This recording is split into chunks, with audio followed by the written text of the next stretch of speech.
అన్నోజిగూడలో ఉన్న నారాయణ జూనియర్ కాలేజీలో first year చదువుతున్న మణికంఠను లెక్చరర్ క్రాంతి కొట్టడంతో తను మూర్ఛ చెందాడు. అయితే వెంటనే హాస్పిటల్లో అడ్మిట్ చేశారు.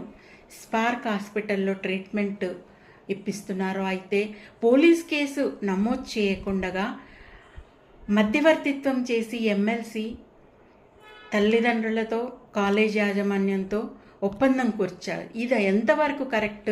పోలీస్ కేసు ఎందుకు నమోదు కాలేదు, ఎఫ్ఐఆర్ ఎందుకు చేయలేదు అని చెప్పి రాచకొండ కమిషనర్ గారిని బాల హక్కుల సంఘం ప్రశ్నిస్తుంది.